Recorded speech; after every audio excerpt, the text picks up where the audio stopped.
O cofre está aberto. No episódio anterior, revelamos como a Noruega se tornou dona de imóveis em Paris, Londres e Nova York. Imóveis por onde você passou sem saber a quem pertencem. Hoje, o cofre revela outra lista, menos conhecida, mais perturbadora. A lista dos países que a Noruega decidiu ignorar. E um desses países vai te surpreender. Imagine que você tem 2 trilhões de dólares. Você pode comprar a dívida de qualquer governo do mundo. Títulos públicos. Papéis que os países emitem quando precisam de dinheiro emprestado. É assim que funciona. Os governos pedem dinheiro ao mercado. E quem tem capital compra esses títulos e recebe juros. A Noruega tem capital. Tem 2 trilhões de dólares. E compra títulos de governos em dezenas de países ao redor do mundo. Mas não de todos. Existe uma lista, discreta, técnica, pouco divulgada, de países cujos títulos públicos o Fundo Soberano da Noruega se recusa a comprar. Não é uma lista de sanções da ONU. Não é uma decisão da OTAN. É uma decisão unilateral, soberana, baseada em critérios éticos e de risco, definida pela Noruega para proteger o seu próprio dinheiro. E quando um fundo de 2 trilhões de dólares decide que não vai emprestar dinheiro para o seu governo, isso tem consequências. Hoje vamos abrir essa lista, país por país, critério por critério. E no final, eu vou revelar um nome que você não esperava encontrar aqui. Antes de entrar na lista, você precisa entender o que está em jogo. Quando um governo precisa de dinheiro para pagar salários, construir estradas, financiar hospitais, ele não imprime dinheiro do nada. Bem, alguns tentam. E quando tentam, a inflação os destrói. A alternativa civilizada é emitir dívida. Títulos públicos. O governo diz ao mercado: me empreste dinheiro hoje. Daqui a 10 anos eu devolvo com juros. E o mercado empresta. Fundos de pensão emprestam. Bancos emprestam. Fundos soberanos emprestam. O Fundo Soberano da Noruega tem, hoje, aproximadamente 594 bilhões de dólares americanos alocados em renda fixa, ou seja, em títulos. Isso é mais de 1/4 de todo o fundo. Esses títulos estão distribuídos por mais de 70 países, mas não por todos. O Norges Bank Investment Management, o NBIM, o gestor do fundo, analisa cada país antes de decidir se vai emprestar dinheiro para o seu governo. E essa análise não é apenas sobre retorno financeiro, é sobre ética, é sobre risco sistêmico, é sobre a visão norueguesa do que é um país confiável e do que não é. Existe uma lista pública de países que foram excluídos do universo de investimento, e existe, menos documentada, uma prática de evitar certos mercados com base em avaliações de risco soberano. Mas o que os critérios revelam vai muito além das finanças. Eles revelam como a Noruega enxerga o mundo. Vamos começar pelos casos que não surpreendem ninguém. Coreia do Norte. Sem acesso ao sistema financeiro internacional. Sem títulos públicos reconhecidos pelo mercado global. A Noruega simplesmente não tem como investir, mesmo que quisesse. Irã. Sancionado por décadas. Excluído do sistema SWIFT. Sem acesso ao mercado de capitais ocidental. Investir em dívida iraniana não é só eticamente problemático, é juridicamente inviável para um fundo regulado como o NBIM. Rússia. Esse é mais recente e mais dramático. Antes de fevereiro de 2022, a Noruega tinha posições em títulos russos. Tinha. O Fundo Soberano chegou a ter participações em empresas russas avaliadas em bilhões. Quando a Rússia invadiu a Ucrânia, o governo norueguês não demorou. Em questão de semanas, anunciou o desinvestimento completo da Rússia. Ações, títulos e fundos imobiliários. Não foi uma decisão do NBIM, foi uma decisão política do Ministério das Finanças da Noruega, que determinou que dinheiro público norueguês não financiaria um país em guerra de agressão. O desinvestimento custou perdas reais. Ativos foram congelados. Parte do dinheiro pode nunca ser recuperada. A Noruega pagou um preço financeiro para manter a coerência ética. Bielorrússia, Myanmar, Venezuela. Países onde a infraestrutura financeira ou o risco político tornam o investimento em dívida soberana incompatível com os critérios do fundo. Mas esses não são os casos que interessam hoje. Os casos que interessam são os que não estão nas manchetes.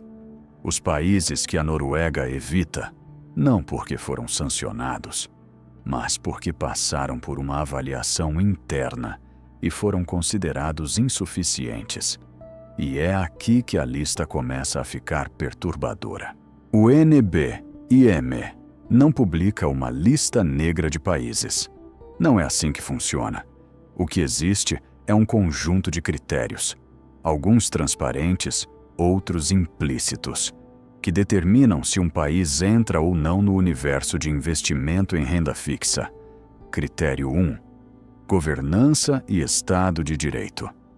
O fundo avalia se o país tem instituições funcionais, respeito a contratos, proteção a credores.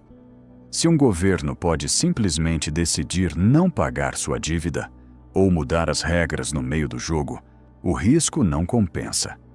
Critério 2. Transparência fiscal. A Noruega exige que os países aos quais empresta dinheiro tenham dados fiscais auditáveis, relatórios confiáveis sobre dívida e déficit. Se os números não são confiáveis, o investimento não é confiável. Critério 3. Estabilidade monetária. Países que monetizam dívida de forma descontrolada, que imprimem dinheiro para pagar contas, destroem o valor dos títulos que a Noruega compraria. A hiperinflação é o pesadelo do credor. Critério 4. Risco de default. A Noruega olha para o histórico de calotes. Países que já deram default, e especialmente países que deram default repetidos, estão na zona de atenção elevada. E aqui começa a ficar interessante, porque existem países que, analisando esses 4 critérios, a Noruega decidiu manter fora do seu portfólio de renda fixa, ou mantém com exposição mínima e decrescente. Países que não estão na lista de sanções. Países que têm relações diplomáticas normais com a Noruega. Países cujos governos negociam, viajam, discursam em fóruns internacionais, mas cujos títulos públicos a Noruega não compra. Por quê? Porque um fundo que sobrevive gerações não pode se dar ao luxo de confiar em governos que não confiam em si mesmos. Chegou a hora. Eu te avisei desde o início. Existe um país nessa lista que vai te surpreender. Não é uma ditadura. Não é um estado falido. É um país com PIB entre os maiores do mundo. Um país que senta à mesa das grandes negociações internacionais. Um país que de fora parece funcionar. O Brasil. Não no sentido de uma exclusão formal, o NBIM não emite comunicados sobre isso, mas no sentido prático, mensurável. A exposição do Fundo Soberano da Noruega à dívida pública brasileira é marginal, volátil e decrescente. Por quê? Vamos passar pelos critérios. Governança e Estado de Direito. O Brasil tem instituições, sim, mas também tem décadas de instabilidade política, interferência no Banco Central e um histórico de mudanças de regras fiscais que pegaram credores de surpresa. Transparência fiscal.